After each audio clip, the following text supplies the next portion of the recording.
देखिए इस 5 वर्षों में हमने जनता से जो भी जनता का डिमांड था, उनका एक्सपेक्टेशन था कि 2017 के पहले हम एक सॉफ्टवेयर कंपनी में जॉब करते थे। हम MBA किए हुए हैं। तो गांव आए तो लोग एक सिचुएशन करे नहीं, लोग सपोर्ट करेंगे क्योंकि जनता ही मालिक है, सर्वोपरि है। तो हम खड़ा हुए, जनता जनार्दन का आशीर्वाद मिला, हम जीत गए। हमने देखा है कि सरकार की जो योजना है लोगों तक कैसे पहुंचना चाहिए, उनका काम कैसे होना चाहिए, वो हमने देखा है और हमने एकदम धरातल तरीके से उनका हम संजीव कुमार और आप देख रहे हैं वेब समाचार। पूरे बिहार में नगर निकाय चुनाव को लेकर सरगर्मी जो है समाप्त हो चुकी है। प्रथम चरण, द्वितीय चरण का मतगणना समाप्त हो चुका है। अब तीसरी चरण का जो है चुनाव को लेकर के निर्वाचन आयोग एक्टिव होते हुए नजर आ रहे हैं। जैसा कि हम लोगों ने भी खबर चलाया है कि 24 नगर निकायों में चुनाव होना है। तो अभी हम लोग आए हुए हैं राजगीर नगर परिषद क्षेत्र में और वार्ड नंबर 1 के वर्तमान पार्षद हैं पंकज कुमार यादव जी हैं। जनता ने इनको 5 वर्षों के लिए मौका दिया। विगत 5 वर्षों में इनके द्वारा क्या कुछ डेवलपमेंट यानी विकास का काम किया गया, कितने लोगों को प्रधानमंत्री आवास योजना, शौचालय, राशन कार्ड, पेंशन, सड़क, नली गली सहित कोरोना काल में कैसे लोगों को मदद किए, आगे की क्या रणनीति है, तमाम बिंदुओं पे बातचीत होगी।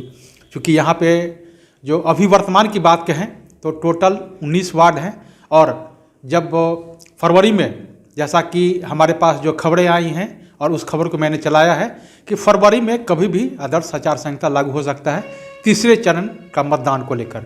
तो अभी पंकज जी से जानते हैं कि आपके द्वारा क्या कुछ डेवलपमेंट और विकास का काम किया गया। पहले तो आपको वेब समाचार में बहुत बहुत स्वागत करते हैं। आपका भी सर बहुत बहुत आप लोग का धन्यवाद, वेब समाचार का धन्यवाद करते हैं। अच्छा, ये बताइए पंकज जी कि 5 वर्षों में जनता ने मौका दिया और वार्ड नंबर 1 जो सबकी पैनी नज़र होती है डेवलपमेंट को लेकर, विकास को लेकर, क्योंकि हर कोई ध्यान देता है वार्ड नंबर 1 या लास्ट, ठीक है, फर्स्ट एंड लास्ट। तो चूँकि आप फर्स्ट हैं, वार्ड नंबर 1 है, तो क्या कुछ डेवलपमेंट और विकास का काम हुआ विगत 5 वर्षों में? देखिए इस 5 वर्षों में हमने जनता से जो भी जनता का डिमांड था, उनका एक्सपेक्टेशन था कि 2017 के पहले हम एक सॉफ्टवेयर कंपनी में जॉब करते थे। हम MBA किए हुए हैं। तो गांव आए तो लोग एक सिचुएशन करे नहीं, खड़ा हो, हम लोग सपोर्ट करेंगे क्योंकि जनता ही मालिक है, सर्वोपरि है। तो हम खड़ा हुए, जनता जनार्दन का आशीर्वाद मिला, हम जीत गए।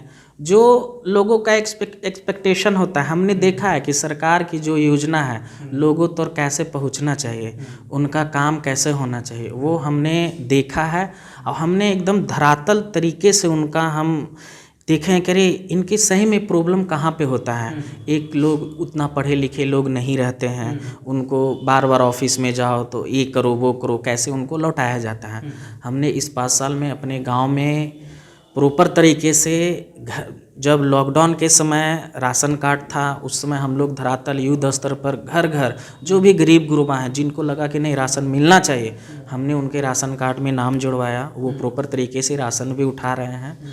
और बात रही गली नली का, तो हम लोग जितना भी प्रयास था हम लोग का, तो गली नाली का भी हम लोग निर्माण करवाए हैं। जहाँ पे जर्जर स्थिति थी गली का, उसको प्रॉपर से मेंटेन मतलब वो करवाएं हम लोग। नाली का भी कि हाँ भाई पानी का निकास होना चाहिए।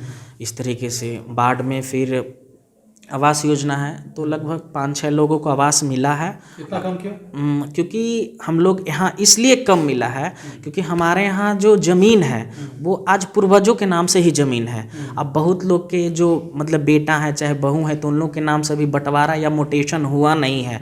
पूर्वजों के नाम से ज़मीन है और पूर्वज हैं, तो अब मान लीजिए 5 बेटा है, अब वो 5 को हम कॉलोनी दिला सकते हैं, लेकिन उनके घर में बंटवारा हुआ नहीं है। अब बंटवारा 5 भाई अलग अलग खाना, चाहे जो भी अपना खा कमा भी रहे हैं, तो जितने भी संपत्ति तो माँ बाप के नाम से है। तो इसलिए कॉलोनी मिलने में दिक्कत हो रहा है, क्योंकि वो LPC जिनको जिस नाम से LPC बनेगा तो उसी आदमी के नाम से ज़मीन होना चाहिए, लैंड होना चाहिए, रसीद भी उन्हीं के नाम से कटना चाहिए। तो इसलिए और इस बार हम 15-16 और फॉर्म भरकर सरकार को दिया गया है, नगर परिषद को वो ऊपर भेज दिया गया है। तो इसलिए और नॉर्मली है कि सबसे बड़ा कॉलोनी का ही बड़ा इशू है जी। तो और क्या कुछ कह रहे थे? और गली नाली का काम जितना होना चाहिए हमारे यहाँ प्रॉपर तरीके से वार्ड नंबर 1 में किया गया है। और आवास का भी काम हुआ है। लोगों का कागजाती का जो इशू है वो अपना कहीं ना कहीं रुकावटें बनती हैं। बात रही जो प्रधानमंत्री के द्वारा जो शौचालय का भी काम था, तो लगभग जिन लोगों को लग रहा था कि ज़रूरी है तो नगर परिषद के द्वारा उनको दिया गया है हर घर जो शौचालय। और फिर माननीय मुख्यमंत्री के द्वारा जो हर घर नल का जल, जो गंगा जल, तो ये बहुत बड़ी हम धन्यवाद करना चाहते हैं माननीय मुख्यमंत्री को कि हमारे गांव में वार्ड नंबर 1 या 2, हमारे गांव में पंडितपुर में 2 वार्ड हैं, कम से कम 15 साल से हमारे यहाँ सप्लाई का पानी नहीं आता था। जो पुराने पाइप थे 20 साल पहले वो जर्जर की स्थिति में थे। हम लोग यहाँ का पानी का इशू बहुत था, लेकिन जब से ये गंगा उद्धव जल का जो योजना आया है उसके रिगार्डिंग हमारे यहाँ हर घर पानी बढ़िया से आ रहा है। जितना अभी स्टार्टिंग का काम है तो उस तरीके से पानी घर घर पहुँच गया है, पानी बहुत पहुँच रहा है। बहुत हम लोग खुश हैं कि चलो जो 20 साल 15 साल पहले सप्लाई पानी के लिए हम लोग तरसते थे, 2 किलोमीटर पहले पानी आता था, वार्ड नंबर 4 तक पानी आता था, लेकिन हम लोग को 1 और 2 को पानी नहीं मिलता था क्योंकि पुराना पाइप था, सब सड़ का जर्जर स्थिति में था। तो ये बहुत बहुत धन्यवाद हम कहना चाहेंगे अपने ग्रामीण की तरफ से माननीय मुख्यमंत्री को कि हमारे यहाँ हम लोग को ये हो गया कि 2 से 3 टाइम पानी आ रहा है, तो जो ज़रूरतें हैं उससे पूरा हो रहा है। और अपना जब प्रॉपर तरीके से टंकी ये सब बन जाएगा हम लोग के यहाँ, तो पानी हम लोग को। कितने सड़कों का और नाला पुल पुलिया का जीर्णोद्धार किया आपके वार्ड में, अगर है तो? अभी हम लोग लग रहा है कि 4 से 5 सड़क हम लोग बनवाए, पीसीसी ढलाई हुई और पेवर ब्लॉक का भी निर्माण हुआ और 4 से 5 नाली का निर्माण हुआ। हाँ, सबसे बड़ा इसमें है कि हमारे गांव में एक बड़ा नाला जो हमारे वार्ड में बना है 1300 फीट का लमसम, वो आज से 30 साल का पहले का नाला था। अब 30 साल पहले जो नाला बनते थे वो ईटा का बनते थे, तो वो जर्जर स्थिति में नाला खत्म हो गया था। उसको हमने नगर परिषद में योजना में बोर्ड में लेकर 7 निश्चय के जो मुख्यमंत्री का जो 7 निश्चय था उसके अकॉर्डिंग नाला का निर्माण हुआ।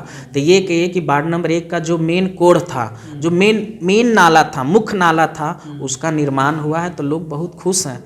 मेन रोड का मेन नाला था क्योंकि जो भी घर हैं 500 घर अगर जो वार्ड नंबर 1 में हो गए तो उसी में पानी आना है, फिर उसी से अपना बड़े बड़े तालाब इधर उधर नहर में। अच्छा, बात कहें 5 वर्षों में कार्य का, तो इधर 5 वर्षों में देखा जाए तो सबसे बड़ी समस्या क्या आई आपको डेवलपमेंट करने में, विकास करने में, जो आपको लगा कि अरे यार मैं तो सही डेवलपमेंट करना चाहता हूँ लेकिन डिस्टर्बेंस? नहीं, देखिए हमारे जो नगर परिषद के अंतर्गत जो हमारा वार्ड नंबर 1 है बहुत छोटा सा वार्ड है। अभी के वर्तमान में 700 750 वोट हैं, एक छोटा सा वार्ड हम लोग लेकर चले हैं। तो अड़चन नाली पुराना था, उसको हमने युद्ध स्तर पर बोर्ड में रख के, कार्यपालक तो रख के, जो हमारे अध्यक्ष उपाध्यक्ष थे उनके पास रख के कि हमको ये सब काम करवाना है। तो हमें ऐसा कोई कठिनाई नहीं है। हम लोग युवा हैं, पढ़े लिखे हैं, भाग दौड़ किए हैं अपने लोगों के लिए।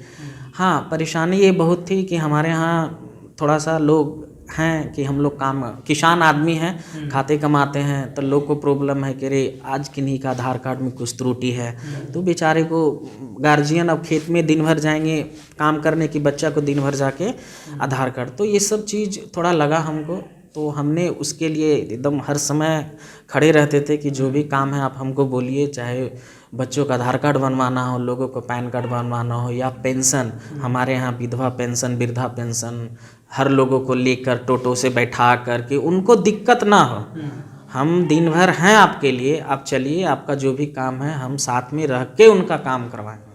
तो इसलिए हम ये ऑफिस अपना कि यहाँ कोई भी दिक्कत होता बोली तो हमें ऐसा कोई परेशानी नहीं हुई। नली गली का काम था, सरकार का योजना था कि 7 निश्चय से नली गली बनाना है, वो मुझे कोई दिक्कत नहीं हुई। हमने जो जिस गली का लगा कि नहीं ये बनाना है, ये इसमें दिक्कत है, जर्जर स्थिति में है, तो उसको बोर्ड में पास होता था, हम लोग का काम होता था। हाँ, तो ऐसा। अच्छा, कोरोना काल में आपने कैसे लोगों को मदद किया? कोरोना काल में ऑफिस से जो भी नगर परिषद से बहुत सारी जो भी व्यवस्था थी कि उन लोग को साबुन देना है, ब्लीचिंग पाउडर देना है, चाहे घर घर छिड़काव करवाना है, सब कुछ, तो हम लोग प्रॉपर तरीके से, सरकार का उसमें अनाज भी फ्री आ गया था कि 5 किलो पे 5 किलो और फ्री करना है। इस तरीके से हम लोग घर घर जाकर लोगों को भी अपना बोलते थे कि भाई दूर रहिए, मास्क लगा कर चलिए, साफ़ सुथरा रखिए सब। तो इस तरीके से हमने सबको जागरूक करते रहता था। लेकिन हमारे गांव में कुछ कोरोना का ऐसा कुछ नहीं कुछ हुआ, घटना ऐसा कुछ नहीं हुआ, हम लोग अच्छा सेफ थे। जो भी था सरकार की जो भी योजना थी उसके थ्रू हम लोग मदद करते रहते थे, जो भी कोरोना काल में।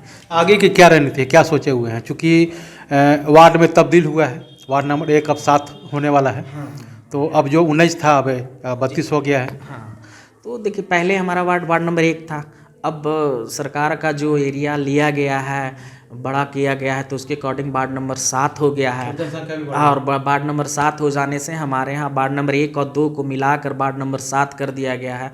जनसंख्या बढ़ा हो गया है, लेकिन हमारे लिए हम कभी चुनौती नहीं माने। हम यही सोचे थे कि जनता हमें जिताया, हमें सेवक बन के रहना है। जनता रात में 2 बजे फ़ोन करे, रात में 10 बजे, 2 बजे, सुबह कि पंकज ये काम हो, घर पे जाना है, उनको काम का कि कैसे भी गरीब आदमी का काम हो जाए। चाहे आज वार्ड नंबर 2 भी है तो वार्ड नंबर 2 का भी आज काम हम करते हैं। अब पता नहीं लोगों को लगता होगा कि पंकज के पास जाएं तो ये काम हो जाएगा, तो इसलिए आज जो हमारे पास लोग आते हैं, आज भी बहुत लोग डेथ किए हैं, बूढ़े उम्मीद भी कर रहे हैं लोग। कि आप हाँ अगली बार चुन के आएं। हाँ, लोग उम्मीद है, लोग को लगता है सीधी से। हम ये 5 साल में सीखे हैं कि अरे पंकज के पास हम जाएंगे, जनता भी कि जाओ ना पंकज के पास, जाए ना हो कम कर दे तो लोगों को उम्मीद रहता है, तो हम एकदम एक पैर पर खड़ा हो जाते हैं कि कहाँ ले चलिए, हम आपको साथ चलेंगे। बैंक जाना है, हॉस्पिटल जाना है, चाहे कहीं भी ऑफिस जाना है, ब्लॉक जाना है, आपको सीधे बोलते हैं बेटा हमरा नहीं समझ में आ रहा, तू चल ही ना साथ। जाते हैं हम लोग कि नहीं चलो, उनका काम करवा देंगे, हमको और खुशी मिलेगी। और यही लाड प्यार का कारण है कि जनता आपको बस यही है दोबारा से देखना चाहती है और जनता का मूड भी है। तो आपने सुना कि जिस तरह से पंकज कुमार यादव जी हैं, इनका क्या कुछ करना है वार्ड के डेवलपमेंट को लेकर, विकास को लेकर, आगे की क्या रणनीति है। वार्ड नंबर 7 होने वाला है और इन्होंने कमर कस ली है चुनाव को लेकर के। चूँकि पिछले बार अगर वार्ड 1 की बात कहें तो करीब 700 वोट थे। अब वार्ड नंबर 1 और 2 को अगर जोड़ दिया जाए तो करीब 16-1700 के लगभग में हो चुका है।